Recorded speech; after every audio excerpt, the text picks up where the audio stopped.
nagmalahudas po si Cheese Escudero. Kahit bali-baliktarin rin nyo, nagmalahudas siya doon sa mayorya. Ganun pa man, hindi sila marunong ng arithmetic. Dahil ang quorum pa rin is 12 plus 1, 13. Hindi po magkakaroon ng quorum ang 12. Attorney, magandang gabi. Muli, welcome sa Nightline News. Paul and Jason, attorney. Paul at Jason, magandang gabi sa inyong lahat. Magandang gabi, Pilipinas. Nakakalungkot po ang nakita natin sa Senado kasi ang ating mga mambabatas hindi alam ang batas. Ginagamit nilang basihan yung Avellino versus Cuenca bilang legal basis dun sa ginawa nilang coup today, no? Pero alam nyo, ibang nangyari dun sa Avellino versus Cuenca. Nagsimula sila, meron silang quorum. At matapos mag-walk out, syempre, ang prinsipyo na sinabi sa Avellino versus Cuenca ay kapag merong quorum sa simula, miski sila ay mag-walk out, magkakaroon pa rin ng quorum, no?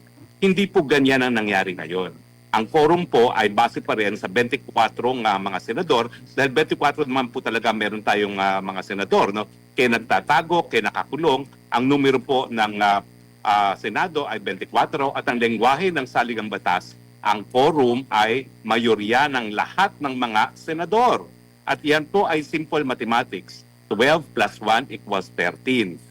So yung pagpupulong po nangyari ngayon, na 12 lang ang merong mga senador, wala po yung legal na epekto. Nananatiling Senate President si Alan Peter Cayetano at nananatiling chairperson po ng Senate Blue Ribbon Committee si Pia Cayetano.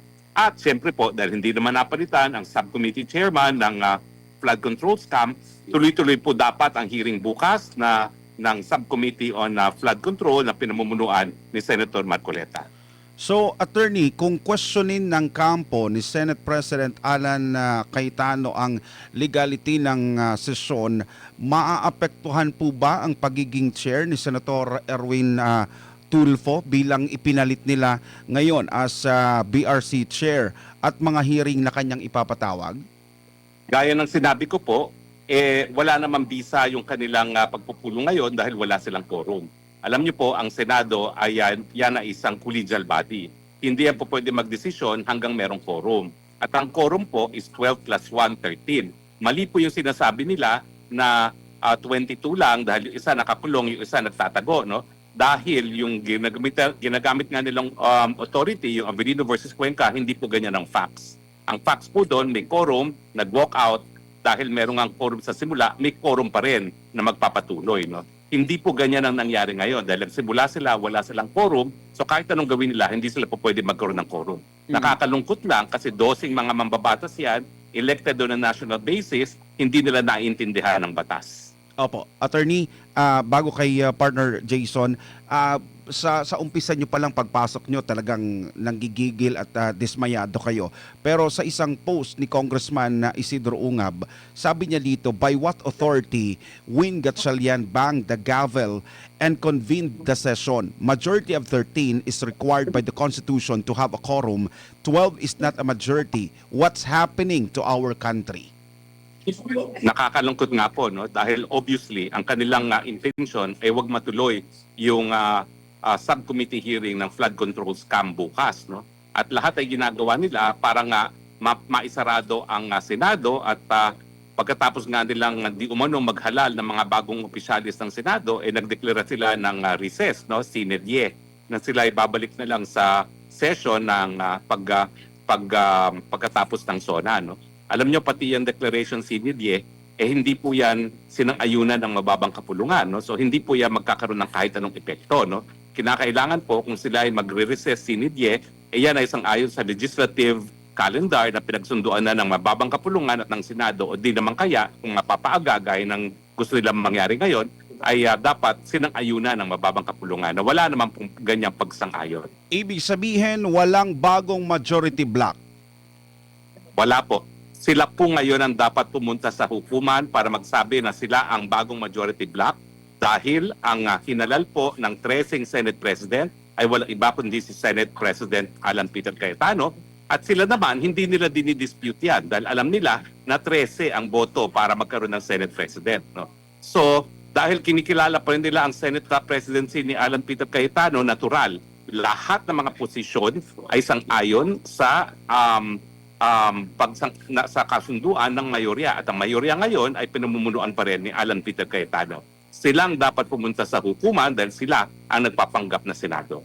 Senator, ano yung basa ho ninyo kay Senator Chis Escudero? Kasi parang siya yung naging parang siya yung naging lakas kanina para magkaroon daw ng quorum sa Senado. Actually, pagpasok pa nga lang ni Senator Chis Escudero ay nagpalakpakan yung nasa hall, pati na yung mga kinongratulate, hinandshake itong si Senator Chis Escudero ng mga taga Minoria. Anong basa po ninyo? Sabi naman daw niya wala naman daw issue na politika ito. Well, unang-unang po, no, nagmalahudas po si Chis Escudero. Kahit bali-balikta rin nyo, nagmalahudas siya doon sa mayorya.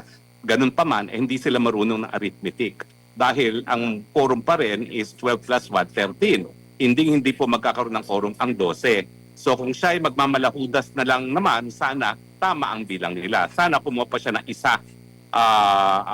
isang tao, no, para makompleto yung 13. Pero dahil 12 lang po sila, wala pong ibig sabihin, walang legal na epekto ang mga pangyayari kanina sa Senado na nanatili pong Senate President si Alan Peter Cayetano. Attorney, si Jason po ito. Kung ipipilit po ng kampo nila Senator Win Gatchalian ang kanilang gusto, ano sa tingin ninyo, Attorney, ang magiging kahinatnan ng ating Senado at ano kaya ang pwedeng maging epekto nito dito po sa nangyayari po sa ating bansa? Well, unang-una hindi nila mapipigilan kasi hindi naman nila sinabi na nagkaroon na ng bagong Senate President. Nananatiling Senate President pa rin si Alan Peter Cayetano. Doon sila nagkamali. Dapat naging consistent na sila para si Alan Peter Cayetano ang pupunta ng Korte Suprema, no? Pero hindi, no? Dahil ang sinasabi nila Speaker pro tempore lang itong si President pro tempore lang itong si Sherwin Gatchalian, syempre kinikilala po rin nila si Alan Peter Cayetano. Ang kinakailangan lang mangyari bukas para matuloy ang pagdidinig ng Subcommittee on Flood Control maging presente ang ating Senate President dahil ang Senate President pa rin ang merong personal na kumbaga, meron siyang personal jurisdiction doon sa premises mismo ng Senado at sa aminado naman sila na Senate President pa rin si Alan Peter Cayetano. So masusunod pa rin ang sasabihin ni Alan Peter Cayetano, bubuksan pa rin niya ang Senado para mapatuloy ang pagdinig ng Subcommittee on Flood Control Scam. Ngayon nga, Attorney, ang nangyayari, nagpalabas ng memo si Senator Win Gatchalian na magdeklara ng work from home. Aba, Wag muna kayong okay lang na magtrabaho kayo diyan sa bahay ninyo. Ang sabi naman ni ni Senate President Cayetano, tuloy ang trabaho. Yung mga guests na inimbitahan natin para sa Blue Ribbon hearing, kailangan papasukin ninyo, wag ninyong haharangin. Parang magkakaroon ng nito, Attorney, kalituhan para sa mga empleyado ng Senado. Sino ba ang susundin nila? Alam nyo, malinaw po, no, kung yung mga empleyado naman ng Senado ay matagal na nagtatrabaho dyan, aminado naman itong grupong ito na nananatiling Senate President si Alan Peter Cayetano. Sinong susundin? Siyempre, yung Senate President. Ang nangyayari po ngayon, talagang ito po ay undeclared martial law. Alam nyo, pag martial law po kasi, walang writ of habeas corpus na isang garantiya na walang arbitrary detention. Pero nangyayari ngayon, nagtatanim kaso sila, puro non-bailable, gaya ng kaso na tinanim sa akin, kaso na tinanim kay Jinggoy Estrada, kay Pastor Kip at Polo Kibuloy. Ang resulta po niyan, baliwala rin ang writ of habeas corpus dahil non-bailable ang mga kaso. Bukod pa dyan, ginagawa ngayon ni Bangag Jr., ang ginawa ng kanyang diktador na ama na pinadlock ang Senado. At yan ang gustong tangkain ngayon ng BBM-12, no? Na ipadlock din ng Senado nang matigil ang mga investigasyon ng Senado dahil alam naman nila na kapag natuloy yan, lalabas at lalabas ng arkitekto sa likod ng flood control scam ay walang iba kundi Presidenteng Bangag. Attorney, bukod po ba dito sa flood control scandal, may nakikita po ba kayong may connection rin po ito doon po sa magiging impeachment hearing laban kay Vice President Sara Duterte na para bang meron silang kailangang manipulahin para magiging paborable kung ano man yung gusto nilang makuhang na resulta sa hearing? Malinaw po yan, no? Dahil alam naman nila na ang mga ebidensya ng House Prosecution Panel ay ko-questionin, no? Dahil karamihan ng ebidensya nila, kasama na dyan yung mga dokumento na presenta ng AMLAC ay hindi dapat tanggapin, no? Dahil yan ay nakuha na hindi dumaan sa tamang proseso, hindi dumaan sa tamang hukuman. At ang presiding officer ay magdidesisyon kung tatanggapin o hindi yung ganyang mga ebidensya. So importante talaga sa Administrasyong Bangag na mahawakan nila ang Senate Presidency dahil ang Senate President ang siyang nag-iisang magiging presiding officer at magdidesisyon kung tatanggapin o hindi ang ganyang mga ebidensya. Isa pang ebidensya na kinakailangang magkaroon ng ruling ang presiding officer ay yung sinungaling na si Madriaga na nakakulong sa kidnapping, yung issue kung pwede ba siyang mapresenta dahil hindi naman siya binanggit sa kahit anong impeachment complaint ay didesisyonan din ng presiding officer. Sir, may nabanggit ho kayo doon sa may mga pinagtatakpan, natatakot doon sa investigasyon. Para sa inyo, ano ba dapat talaga ang maging priority ngayon ng Senado? Ang impeachment kay Vice President Sara Duterte o yung itong bubukas muli ng investigasyon para sa bilyong-bilyong pisong flood control scandal?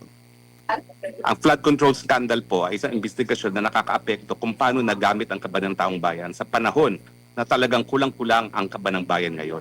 Alam naman natin ang problema ay patuloy na pagtaas sa presyo ng bilihin. Nagsimula yan bago pa magputukan sa gitnang silangan, lumala dahil sa putukan.